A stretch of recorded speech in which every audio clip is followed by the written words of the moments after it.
પુણ્ય શ્લોકો નલો રાજા પુણ્ય શ્લોક યુધિષ્ઠિર પુણ્યશ્લોકાચ વૈદેહી પુણ્યશ્લોકો જનાર્દન. જગતમાં અમુક જીવોનો જન્મ પુણ્ય શ્લોક એટલે જન્મે ત્યારથી અંત સમય સુધી સ્વપ્નની અંદર પણ જે વ્યક્તિ કોઈનું અહિત કરતી નથી આનું નામ પુણ્ય શ્લોક છે. કદાચ મંદિરે ના જવાય, વહેલું ના ઉઠાય, પૂજા ના થાય તો ઠીક છે, કદાચ કશું ના થાય, પણ જીવનમાં કહ્યું ને 24 કલાકમાં એક કામ એવું કરો જે કામથી પરમાત્મા પ્રસન્ન થાય સાહેબ.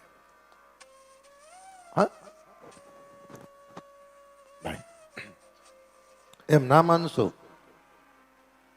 કે રોજ મંદિરે ગયા પછી ઘણી વાર મંદિરે ગયા પછી પણ એનું તો બગાડે છે, બીજાનું બગાડે છે. ભગવાન વ્યાસે પ્રારંભ કર્યો છે. સચ્ચિદાનંદ રૂપાય શ્રીમદ ભાગવતના પ્રારંભમાં ભગવાન વ્યાસજીએ જેની કથા 7 દિવસ સુધી શ્રવણ કરવાની છે ને, એ મંગલમય ભગવાનનો સ્વભાવ કેવો છે, એનો ગુણ કેવો છે, એનું સ્વરૂપ કેવું છે અને એનું જીવન કેવું છે. અને મહાત્મ્યનો અર્થ છે મનુષ્ય જીવનમાં ભગવાનનું મહત્વ શું.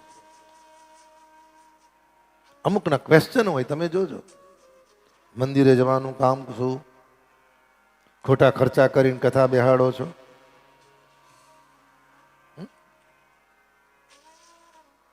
વ્રત અને ઉપવાસ કરવાથી શું મળે? ભાઈ,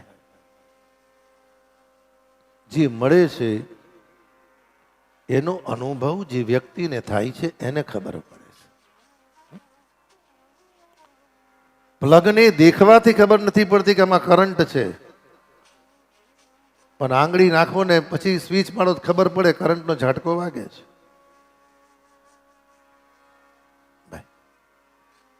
જેને અનુભવ થયો છે.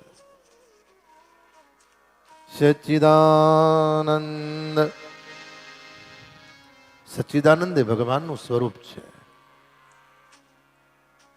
ભગવાનનું સ્વરૂપ કેવું છે? એટલું સુંદર સ્વરૂપ છે.